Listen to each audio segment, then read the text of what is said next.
Toyota, wakey wakey, time to make an electric car.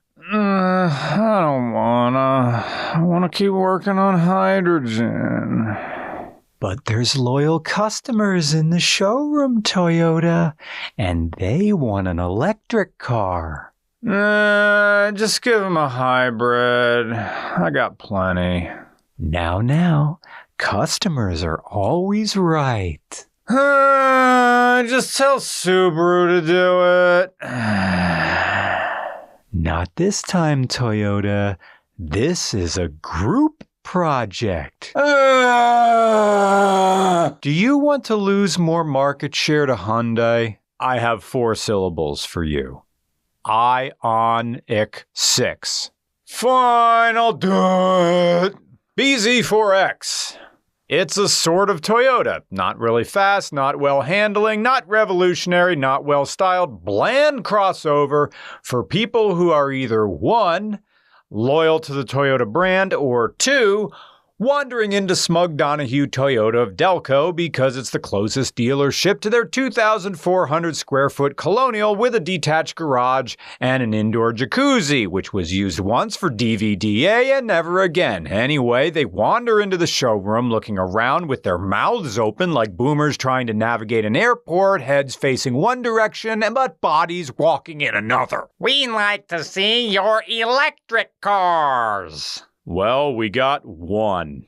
It comes in 2 flavors, slow and slower. But it's fast enough for you if your idea of fast is a stock 289 Gen 1 Mustang with the 3-speed manual top loader.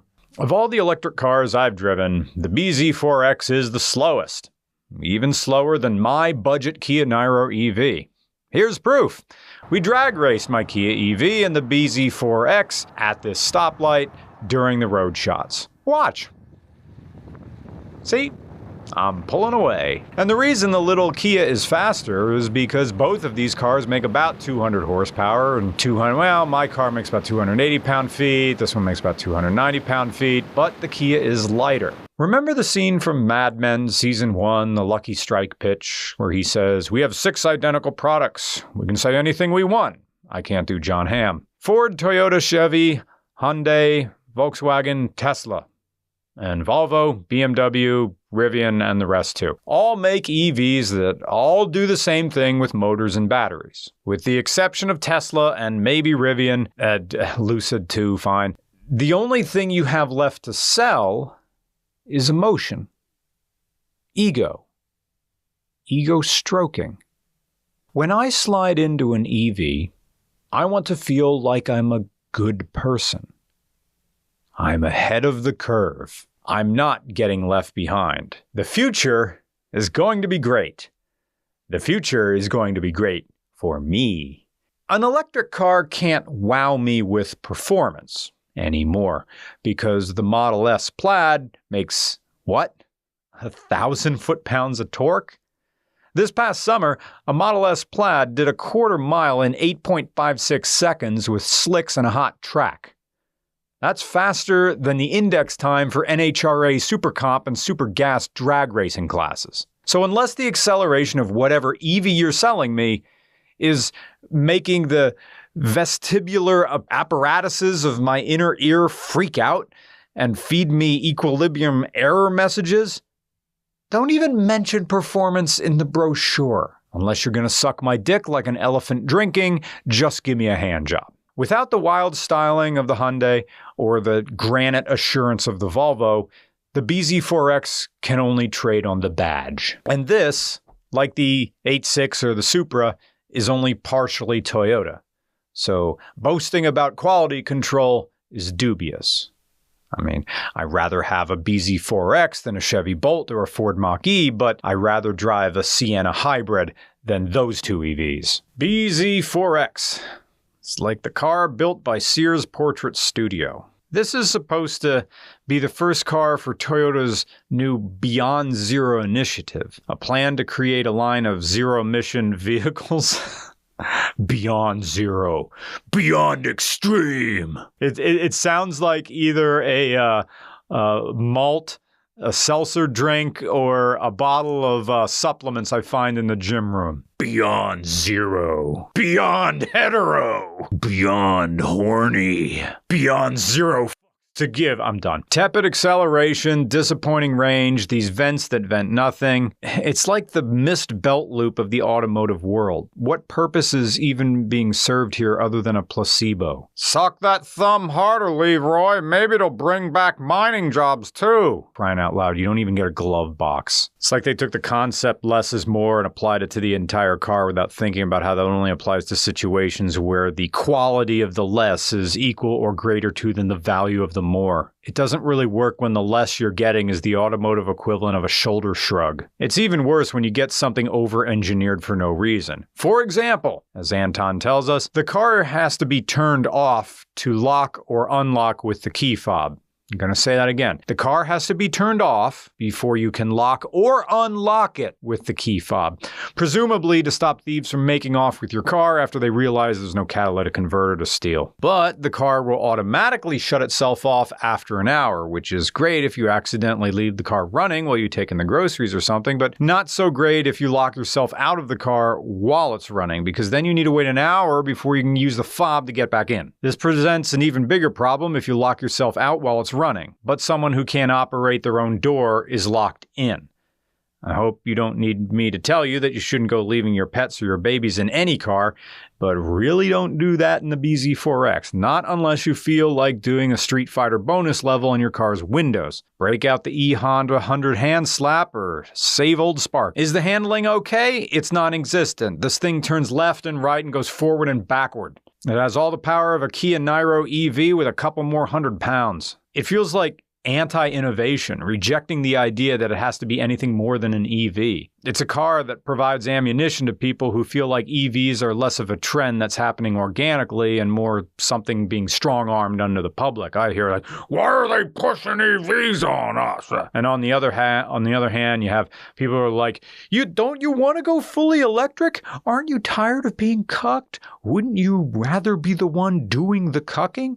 And look, here, it is a boring subject, but look, EVs are not a bad thing. I drive one, but I also drive a big honkin' classic American car. It's worth having an EV solely for not having to deal with the gas pump and the rural types trying to start a culture war conversation with a complete stranger because they see a bedfellow everywhere they turn. I'd rather drink the backwash from a CPAP machine than ever have to put up with gas pump Gary again. But the BZ4X is so far beneath Toyota. It's like they gave their homework to the dog for dinner, but instead the dog decided to finish it and turn it in. Whether you want to call it the BZ4X or the Subaru Solterra, this thing is about as disappointing as you can get from a launch car for a new global strategy. Beyond zero! I'm beyond horny. I'm horny tomorrow, even though I busted now. I impregnate the future. I'm beyond zero. I come no-handed. Right, the name BZ4X. BZ for beyond, for similar to like RAV4. I guess it's available with four-wheel drive, right? You can have dual motors on this, and X for being a compact crossover. Basically, it's a RAV4 with a J300 Land Cruiser wheelbase. Subaru did the all-wheel drive and collision safety systems, while Toyota did the battery and the E-axle driving model. It's just the electric motor, the inverter, and the transaxle all in one. Kia is doing something similar. It doesn't feel like a Toyota in here. It doesn't have that operational confidence. It's too boring to feel good. It's the EV you get when the family vacation is to the same theme park every year. Toyota BZ4X. It's like a gargoyle that comes to life to give tax advice. Toyota BZ4X. For the man whose idea of a threesome is having Alexa and Siri wake him up at the same time. Performance. Right. This is the single motor one, 201 horsepower, 196 pound-feet of torque, and an estimated 252 miles of range. This is front-wheel drive only, so you get more range. This is the one with the better range. You get two motors, it gets less range. It's still less than my Kia. But it was cheaper than Anton's old Porsche Cayenne Turbo, which cost $100 a month in fuel. Wait, no, that's not $100 a month. That's $100 4 times a month. That's $400 a month in fuel for the Cayenne Turbo. So in the 8,000 miles he's had for this, the BZ4X has almost made up the difference in gas saving alone. And it offers a lot of storage space relative to what you might expect of a modern SUV. You get approximately between 26 and 28 cubic feet, depending on various equipment like sound systems, the subwoofer in the back, etc. Which isn't some enormous improvement in the market, but the difference is that the space you do get seems to be wider without sacrificing depth. For example, Anton tells us he can carry 10-foot pipes, outboard motors, power generators without issue. But even when you're talking Toyota and Subaru, you're still playing catch-up with other models, especially with the Rivian, although this is much cheaper than the Rivian. Now, you'd think Toyota and Subaru were aiming for affordability and hoping that they could simply charge less and sell more, that they could make up for lost ground in quick order, but these aren't appreciably cheaper than the past-gen models like the Ioniq 5, the EV6, or even a Mach-E, all of which hover around a base price in the low $40,000 range. And without performance or styling or range, what is left? The fact that it's a new car in an era where we don't get many new cars? Is that it? We get reimaginings of things that already existed. We got the Jeep Renegades, we get the new Maverick, we get the electric version of the Mustang, which is really an SUV, and we get the Jeep Gladiator. In the era of reboot cinema and video game remakes, cars aren't really exempt from being Malibu Stacy in a new hat. Except, here it is. Here is a car that really isn't a tribute or a reboot. Yes, it shares similarities with the RAV4 and Land Cruiser, but the BZ4X is still its own thing. It's just that I'm not sure how good of a thing this is when half the game is name recognition. What's a BZ4X? That's a new Toyota. Well, I don't know. I haven't heard much about it. Probably won't last. Let's look at those Hyundais or whatever. It's the automotive equivalent of not getting into a new TV show because, it's probably just gonna get canceled, so why bother? But in a vacuum, the BZ4X is a great option if you can get past how plain it is. Anton just wanted a gas sipper and learned about this car and its incentives. He went to Toyota's website, saw they were indeed doing a deal, but only in certain states, so he did his research, had a test drive, negotiated to $3,000 down and a payment of $160 a month out the door. He's paying less than half for a lease than what he was paying for gas on his Porsche, so that's something. If all you need is a Maytag SUV, something that's pure appliance and doesn't need to do anything more than help you do errands cheaply because you aren't spending a fortune on gas and oil changes and other maintenance and brakes, that's fine, I guess. But is that the bar? Is that the new hotness? Fine? See you next week. There are a number of things in this car that make you think it behaves one way and it behaves another way. You think this is just a straight pull, but there's a release under there. Your gear shifter is a dial-a-gear, but you try to turn it and it doesn't turn. And then you see push N for neutral, so you do that. That doesn't work. You're supposed to take the whole ring, push the ring down, and then you can turn. And instead of having the park button in the middle, where your hand is, it's up there. I'm guessing they put your phone charger, your wireless charging pad, under this so your phone is safe and out of sight. But that also means that if you want to use your USB for anything, this lid has to be up. And now it's kind of, it's going to hit your arm when you go to change gear. Very, very un-Toyota stuff.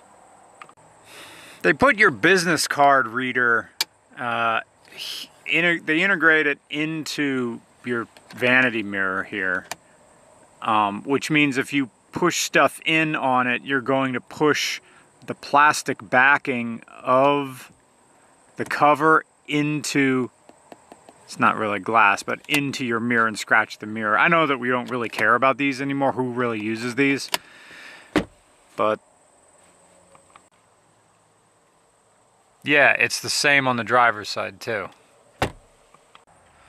There's a tray here under the center console. Life of me, I can't really figure out what it's for. There's a divot in there that looks like you could prop your cell phone up, but but it's blocked by the floating center console above it. So maybe this is for grandma tissues? You have a USB-C down here, but that's not data, that's just charging. In the rear there are two USB-C charging ports, very good. It looks like on a higher trim model you probably would get more accessories in the back, maybe heated seats in the back. This is pretty much a base model, so nothing back here. Your center armrest in the back does have two slots right here for your iPad children, so they're thinking of that. There's the tiniest quarter panel window back here in the back seat. I mean, wait a minute. The glass goes all the way around, but it's only visible through this little porthole. I mean, is this really gonna... I think it's more for style, to make it look like the window continues back there. These vents do go somewhere. They go back there. But the angle of the wind coming through this doesn't really cool the tire, I guess. Maybe if the wheel is turned it would. But they did... No, they're not angled toward the... Why do these need to be here? What purpose does this serve?